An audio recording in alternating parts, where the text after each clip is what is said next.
All right, we're coming back for another episode of the DSP. This time we're going all the way out to LA because an artist from Los Angeles has linked up with some Aussie cats that I love here on the DSP. His name is Omar Kadir and he's here right from Los Angeles. Bro, thanks for joining us. Yeah, of course. How's everything? Oh, mate, everything down under is pretty good. I'm on the West Coast, so we're kind of not in the mix of what's going on in Sydney with COVID, but LA's starting to open up. Everything's going on out there for you? Yeah, it's getting a little more normal. Going to the gym, bowling, the mall, no masks required, you know? You hit the it clubs reminds me yet? of when I was in No. No You're more like, clubs for me.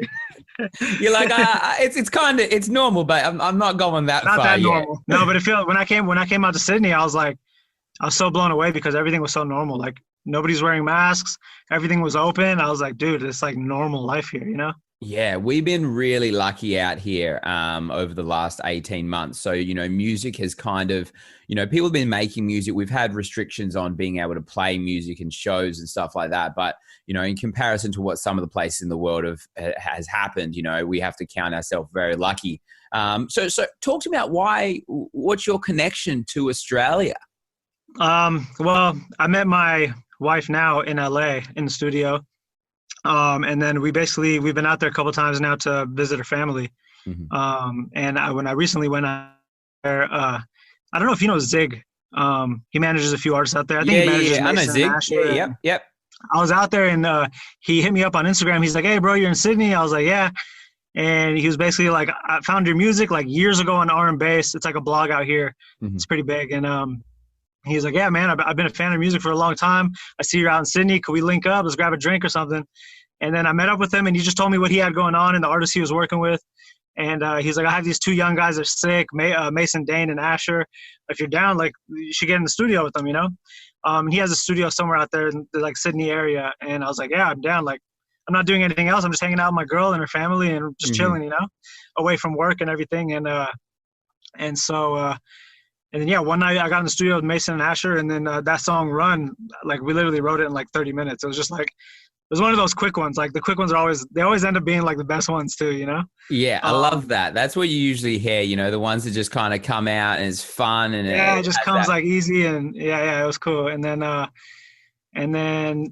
yeah, and I think the original beat, Mason actually made. And it was good. I was happy with it, but he was like, "Oh, don't worry, my boy Liam's gonna come." Liam Morgan. Yeah. So like, I've had Mason, Liam, and Asher all on the show before, so it's going to come full circle and now add you into it as well. Yeah, that's cool.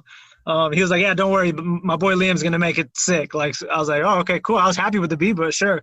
Like a couple hours later, no, not a couple hours. The next day, I went to the studio again, and he pulled up and he just like played the acapella and he just started going off on the keys like crazy and just like remade it into like just something it was just so dope to me watching him work. So yeah, that was it. That was my last trip to Australia. When did the decision come to release it? Like, how long you guys been going, all right, cool, this is when we're going to actually get this one out? I mean, we released it as soon as it was basically done. Like, we had that writing session and we recorded it, and then Liam came the next day, and then when I came back to LA, I just told him, like, give me a couple weeks. I'm gonna have my boy mix it. He mixed it, mastered it. I sent it back. We went back and forth on a couple notes, little things they wanted to fix. And then when it was done, I was like, all right, let's upload it, You're in the studio right now and you're right in the thick of, the music world in Los Angeles and what you do. What's the differences you see, coming out to Australia and working with artists in studios here, and the vibe or the level? Is there a difference that you're seeing at the moment between, Australia and the States? You know what? Honestly, like, I haven't seen much of the music scene in Sydney. The only people I worked with was Zig, Mason, Asher, and Liam. But from like my understanding and what I'm kind of feeling like when I'm out there and like talking to people is Sydney, the music scene in Sydney is a lot more like tight knit. Like everybody knows each other, everybody works together. The guys at Spotify, like, they know all the artists, they support them. LA is like, it's cutthroat. There's so many artists and I own a few recording studios out here, so I meet all the artists out here, Yeah. And so it's like, it's really hard to like get through and make it to like playlists or make it on the radio or anything like that, you know, make it onto blogs. Like it's really tough out here. Not a lot of people don't want to help each other out like that, you know, everybody's kind of out for themselves. And when I was out in Sydney, I was like, dude, this is so cool. Like I easily did like a sick song with these guys. Somebody from this guy from Dash Radio hit me up. You know, it's like, you can tell it's like tight knit. Everybody's supporting each other. It's dope, you know? I liked it a lot. It's cool. Yeah, that's sick. And you know, you mentioned you work within the studio realm as well. You have artists. For you, do you find it hard to stay focused on your music when you've got so many different other kind of projects and things going on within the same world, or does it kind of funnel back to the same thing for you? You know what? It's funny. It's like I feel like when I was before, like I say, over a year or two ago, I was like really like full time, just completely focused on music. And I think I was overthinking things and I wasn't releasing as much. I'd release a song every few months and I would just focus on that one song. And then when COVID started, I got really heavy into opening more studios, opening more rooms out here. And I got into like day trading and Forex and stuff like that. So I was kind of like, I kind of veered away from music, but I was still making it for fun.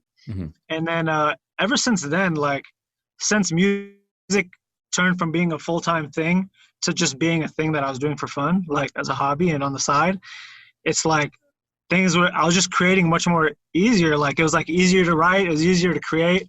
Now I'm dropping a song like every month. And it's like, I guess when I turning it back to something that's just a fun hobby is like, it made it easier for me, I guess, you know? Now that's important. And that's what I kind of hear from a lot of artists is, you know, when they're pushing and stressed and trying to hit demands and time frames, it's really hard. But when you're just living it and it's just your being and who you are and what's going on in your life, it just kind of flows out of you.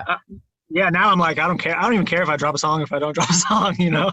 Like now that I'm like in this like careless spirit for music, it's just like, everything's just coming out so easy. I'm at the studio now. I literally just like wrote a whole song in like 30 minutes. Usually I'll spend like 3-4 nights straight in the studio, just like picking together like different words and like, you know, just really like being really like picky with everything and overthinking stuff. And now it's just like, I'm just like careless and it's just coming out. It's coming out easier. I feel like, you know, now I'm like, now that it's coming out easier, maybe I should step my foot back into it a little more, you know, in like full drive, you know? Yeah, you're from the Bay Area originally, and you linked up on a couple of tracks, one Brother and the other one Run This City with Mozzie, who's, you know, when I was out there, met up with a few times and had amazing conversations, and he's just kind of like this real beacon, I think, in the Bay Area music right now. How was that working with him? It was cool. You know what? Actually, like, his manager and my manager are good friends. So when I was working on my music, his manager basically reached out to them and was like, yo, I think these two guys will sound really good together. And then he reached out to me. He's like, yo, you want to work with Mozzie? They're down to work. And I was like, yeah, of course. I'm a big Mozzie fan, you know? Probably like one of my favorite rappers right now. So yeah, we work in the studio together. His management just sent me a bunch of songs that they're working on. And I just like picked out verses that I wanted, and then we reworked the beats. Like they sent me verses on beats that they already had done. And I basically just picked his acapella out, and we remade every song that you hear that I drop with Mozzie. I have another one coming out in a few weeks, and then I think 1 or 2 more with Mozzie already that are done.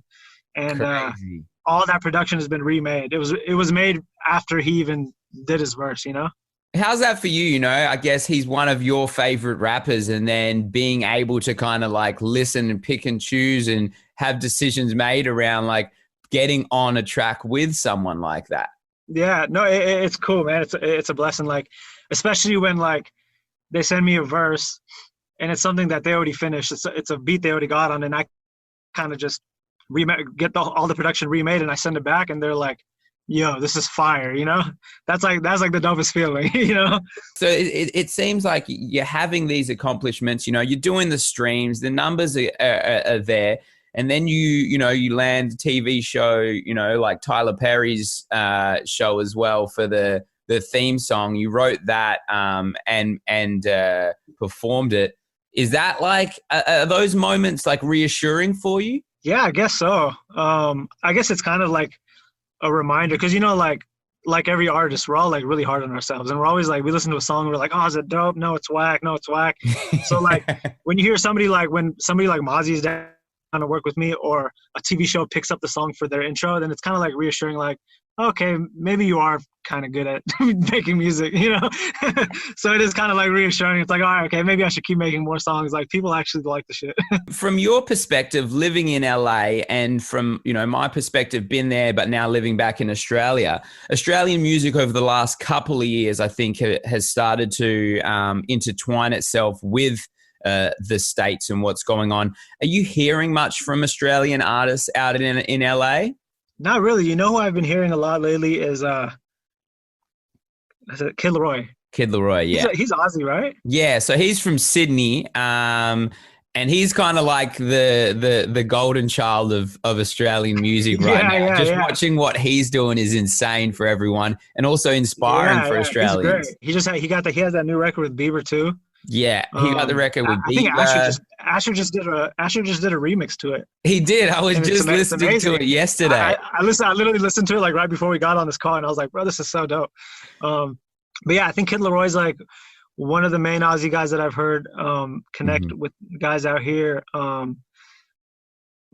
that's about it. I think more Aussies need to be heard out here, because like me going out there and Mason and Asher being the first guys that I happen to run into and work with, and Liam being the first Aussie producer that I worked with, I'm like, bro, these guys are, it's not like I underestimated you guys or anything, but I'm like, yo, these guys are sick. Like, you know, you guys need more ears, you know? Yeah, well, that's dope, and it's dope. That's what you're playing into, you know what I mean? Like, you jumping on this track with those boys and having your side in LA, and you know, your platform is pushing forward the Australian music. And that's why I wanted to kind of link with you, because normally I don't really talk with, you know, artists from the States for this show, but I just felt like, you know, had to make the exception.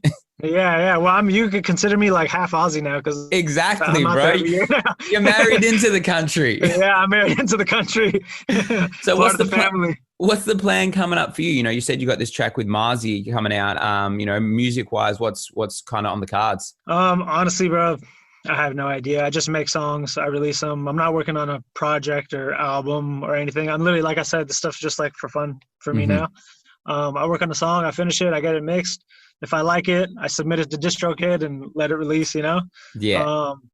And then if it happens to get picked up by a playlist or something, cool. But it's not, honestly, dude, there's no planning for me right now, at least not anymore. I'm just having fun with it. I'm literally just writing songs and releasing them for fun. Like, I'm not trying to be, it's not like I'm trying to be this big star, and, you know, like I've just literally just been doing this for fun. So I guess, like, you know, wherever it goes, it goes, you know? For you, you've been releasing music for, you know, almost 10 years now, just under 10 years, I think. Has it become a lot easier, and is it better for the scene on how easy it is to release music compared to, you know, maybe when you first started? Yeah, especially with a lot of these labels that are doing distribution with almost like any artist, and then like sites like DistroKid where you can just upload. I mean, I think it's great for music, because literally anybody now can just buy Pro Tools, have a computer and a mic setup and an interface at home.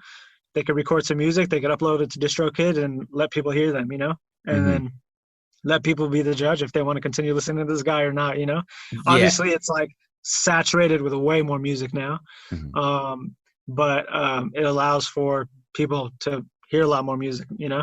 One, it definitely is saturated, but it allows you to find the music that you really like personally and lock in on with it. And, you know, you only have to get that little percentage of a population of people to listen to your music, and they can pay your bills for the rest of your life. Yeah, no, exactly. You get that small group of diehard fans that'll follow you. And as long as you are, the main thing that I've learned, like releasing music for so long, is as long as you consistently release, like you drop every month or whatever, as long as you are consistent, those same fans and those same listeners will keep listening to your stuff, you know? Yeah. My biggest like downfalls and fall offs making music all these years is like when I'd release a couple songs and then I'll take like an 8-month or 9-month break, and then I'd release another song and like my plays will go way down, you know? So I think that's important. I think that's important for all artists, is just to be consistently dropping. If not a song, drop something after that song, a video, a snippet, a cover, or something. Just consistently show your face and show, let people hear your voice, Well, now you've got the Australian audience as well. Your platform's going to continue to grow, bro. And this track "Run" is a special one. It really is. The moment I heard it, so we're going to go crazy on the DSP with it. Every moment we get, bro. I appreciate that, man. Thank you a lot.